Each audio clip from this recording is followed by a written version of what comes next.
¿Qué tal amigos? Bienvenidos a un nuevo video más. En esta ocasión vamos a terminar este pequeño taller de Kotlin con lo que sería la programación orientada a objetos y vamos a ver los conceptos rápidamente. Creamos el proyecto nuevo. Yo le voy a poner al proyecto O de programación orientada a objetos.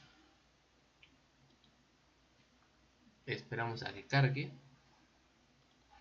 Una vez que nuestro proyecto ha cargado, vamos a la carpeta principal, Source, y creamos nuestro archivo base, nuestro archivo principal como siempre. Bien, ahora yo le voy a poner principal, como en todos los videos. Le hago un poco de sound para que aprecien bien esto.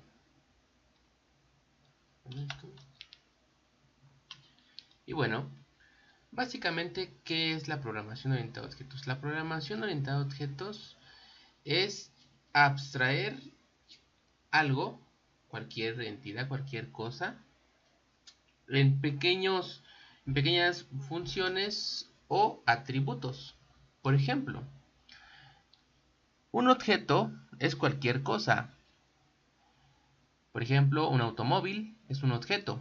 Este automóvil tiene atributos como lo serían sus colores, la cantidad de llantas que tiene, el peso del automóvil, y sus funciones serían los miembros los miembros que le permiten realizar acciones. Por ejemplo, podría ser arrancar, frenar, detenerse, etcétera.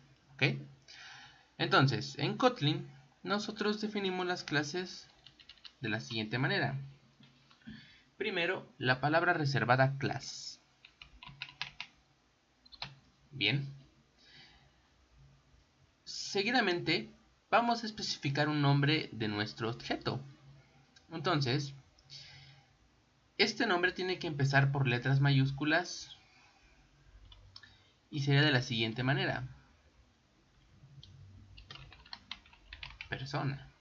Ahora, no es necesario que empiece con las letras mayúsculas, simplemente es como para darle más, para que nuestro código sea más entendible, por así decirlo, y es una forma común de escribir las clases, ¿ok? O los objetos. Ahora, aquí vamos a hacerlo de la forma típica como lo hacemos con otros lenguajes. Bien, aquí ya definimos una clase.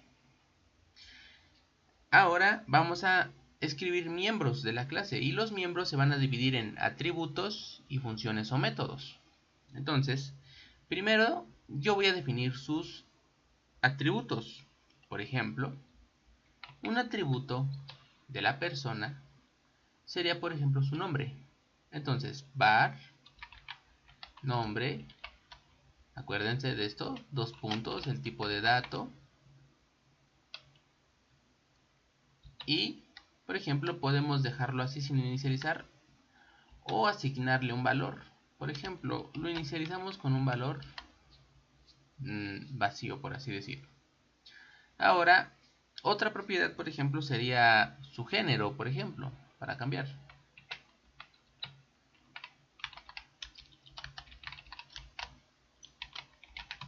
Que el género básicamente es si es hombre o mujer. ¿Okay? Lo inicializamos. Aquí, por ejemplo, me marca un error porque no tenemos un valor inicial en este atributo de la clase. Entonces, por ejemplo, por defecto podríamos decir que todas las personas que se registren sean de tipo U, o sea, la U de indefinido, ¿no? Define o algo así. Entonces, el usuario va a tener que especificar si es M o H, por ejemplo, mujer u hombre, o perro o lo que sea, ¿no? Ahora, aquí ya definimos atributos de la clase. Entonces, yo le voy a colocar aquí atributos. Y ahora vamos a definir funcionalidades de la clase, que serían, por ejemplo, métodos o funciones. Entonces, vamos a definir alguna que sea, por ejemplo, caminar. Sería fun, la función, el nombre de la función, y que esta haga algo. Por ejemplo, que imprima un mensaje cualquiera, que diga: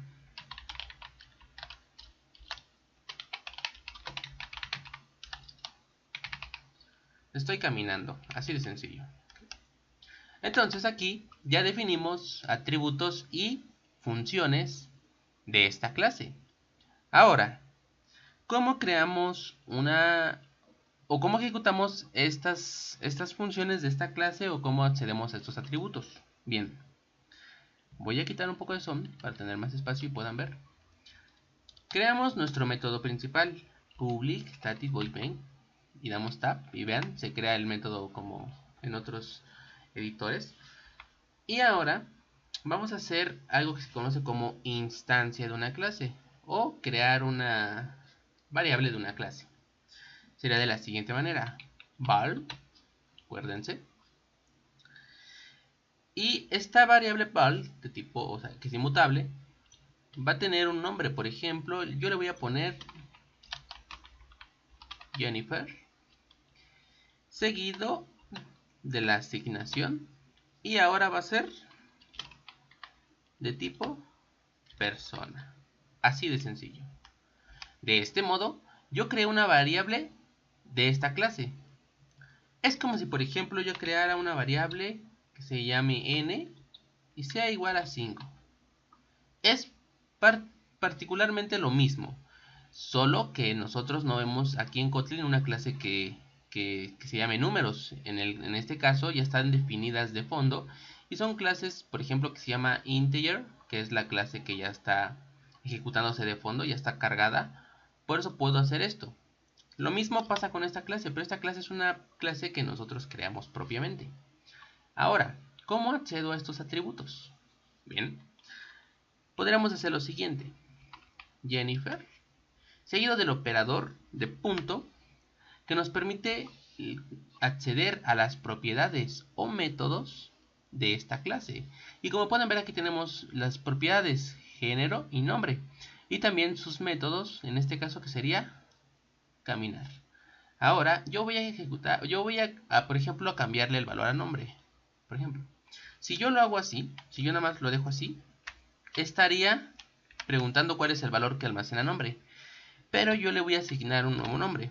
En este caso, Jennifer. Y también un género. Vean acá el mismo editor como ya me marca este valor, porque ya lo estoy utilizando. Y cuando está en gris, pues es porque no le estoy dando un uso. Eso depende del ID que estén utilizando.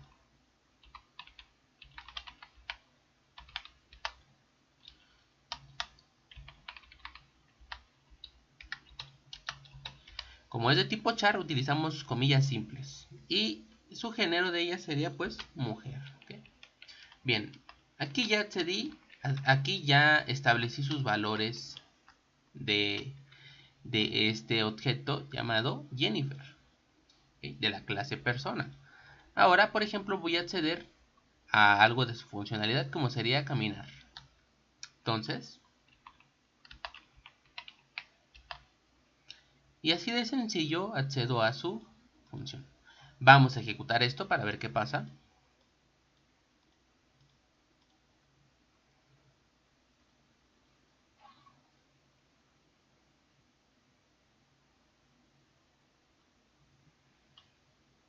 Esperamos a que cargue. Se ejecuta y vean, lo único que hizo fue imprimir lo que hace esta función. Estoy caminando. Porque estos, pues ni siquiera estamos imprimiendo sus valores, solo los estamos cambiando. Ahora bien, esto en Kotlin se puede simplificar de una manera muy radical. Bueno, a partir de aquí. Por defecto, en muchos lenguajes de programación de tipo orientado a objetos, se crea un método que es un constructor. Este constructor o este método se ejecuta al crear una instancia de la clase. Es decir, al hacer esto, hay un método de fondo que se ejecuta automáticamente. Y ese método se llama constructor. Ahora, ¿cómo reducimos esto? Bueno, aquí, seguido de la clase persona, podemos definir este constructor. Lo hacemos de la siguiente manera. Constructor. Y ahora nosotros pasamos estos atributos como si estuviéramos definiendo una función. Vean, lo paso aquí, coma, y paso el siguiente.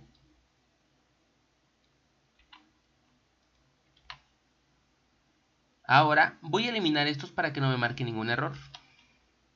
Y vean, estas líneas verdes que me marca aquí es porque tiene el checador del spelling activado. Es una función del entorno de desarrollo integrado que analiza pues lo que escribimos para ver si hay faltas de ortografía. Aquí ya lo desactivé, aplicar y ok. Y vean, ya quitó eso. Muy bien, ahora, esto que acabo de hacer aquí tiene la misma funcionalidad que lo que habíamos hecho anteriormente.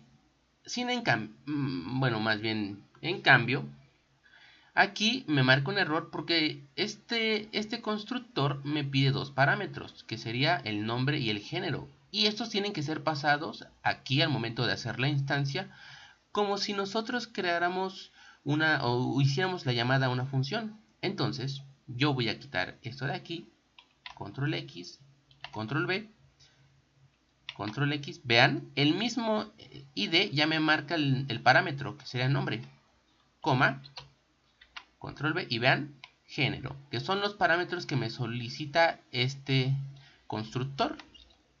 Entonces, de este modo, yo ya creé un objeto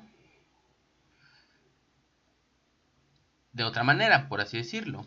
Es decir, en Kotlin, a partir de que nosotros definimos el nombre del objeto, se crea aquí un constructor invisible. Ya sea aquí o lo podemos definir abajo. Pero lo más común es trabajarlo aquí. Nosotros podemos omitir escribir esta palabra y dejarlo así. Esto todavía reduce un poco más el código y es mucho más legible. Entonces, al ejecutar esto, primero lo que voy a hacer es crear otra función que va a ser lo siguiente.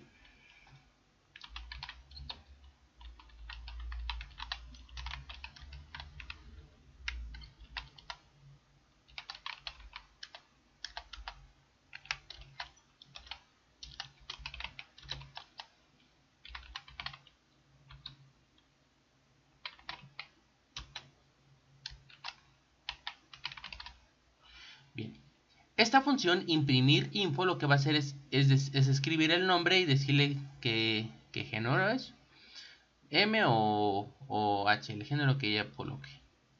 Llamamos a ese método, quitar el de caminar y ejecutamos para ver qué pasa.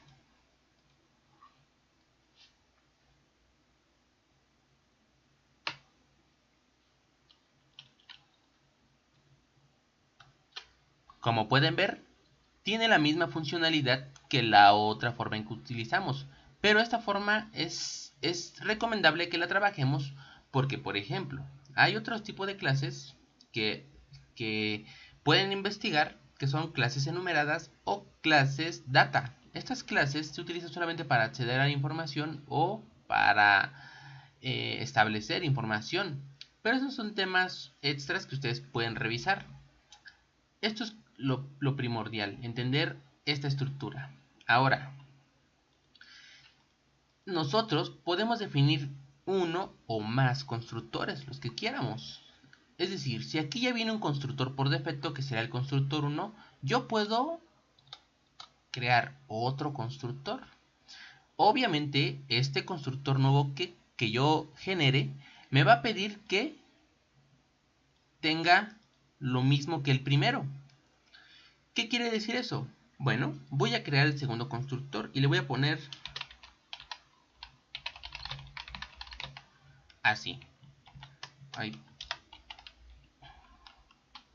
control slash para autocomentar.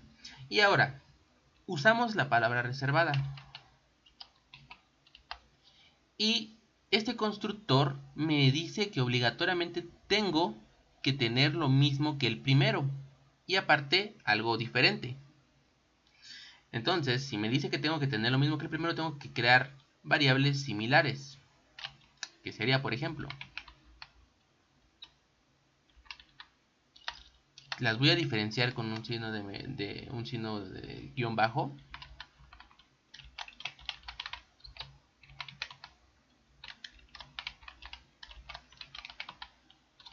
Y aquí me dice, oye, esto no me sirve de nada porque es igual que el primer constructor, agrégale algo nuevo. Entonces, yo le voy a agregar aquí, por ejemplo,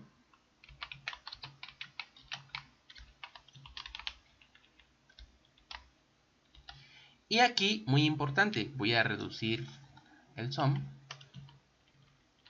Me dice, bueno, ya que estás haciendo otro constructor, haz una unión con el anterior, con el primero. Entonces, para hacer eso, utilizamos dos puntos. Posteriormente, utilizamos la palabra reservada this, así tal cual. Y ahora sí, abrimos lo que serían los paréntesis. Y aquí, vean, me está diciendo, no, pues necesito un nombre y necesito un género. Entonces le pasamos nuestro nombre con guión bajo y nuestro género con guión bajo. ¿Okay? Aquí, por ejemplo, en el segundo constructor no es necesario definir si va a ser var o val. ¿Ok? Aquí se me olvidó esto. Y vean, aquí yo ya le estoy diciendo que se base en el primer constructor para generar este. Pero este nuevo que aparte tenga otra variable que sea edad. Entonces, al hacer esto, voy a abrir llaves. Lo que voy a hacer es imprimir los tres datos de la siguiente manera.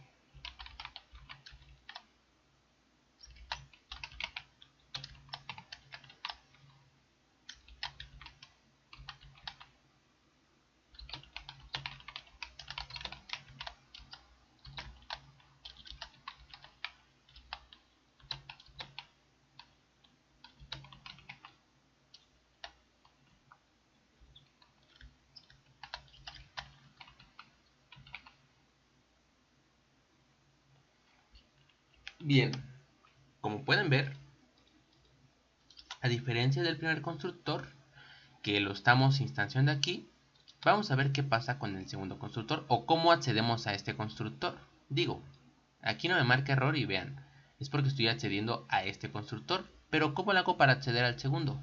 Bueno, creamos una variable de tipo val, le ponemos a este, por ejemplo, Julia, y le voy a poner aquí, por ejemplo, lo mismo, persona, y aquí hay de dos. Vean, hasta mismo ID me dice aquí que yo le puedo pasar dos parámetros o tres parámetros. Entonces, yo le voy a pasar tres parámetros. El nombre, ahora el género, y aparte yo le puedo pasar otro parámetro porque tengo otro constructor. Y es opcional que lo use, o el primero o el segundo, el que yo quiera. Y lo que hago, vean, es imprimir, pues, bueno, asignarle una edad, por ejemplo, 30. Y ahora, por ejemplo, al hacer un segundo constructor, este también tiene acceso a estos métodos. Entonces, vamos a ver qué pasa. Voy a imprimir la información y voy a omitir estas para que vean qué sucede.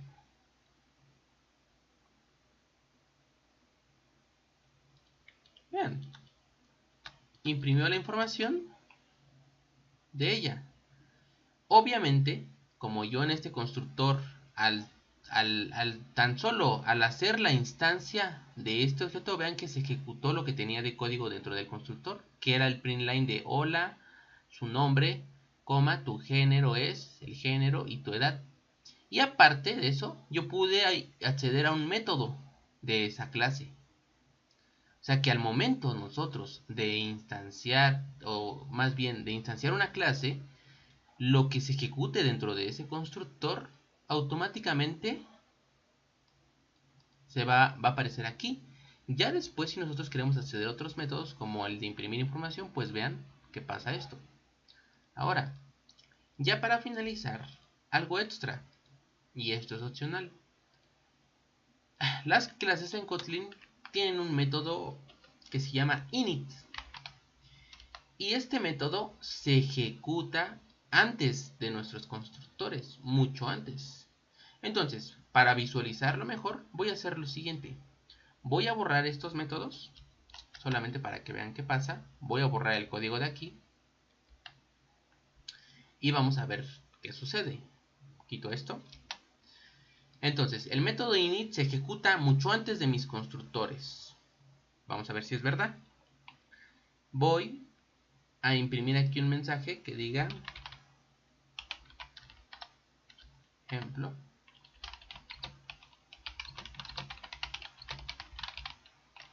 Así. Y aquí este que diga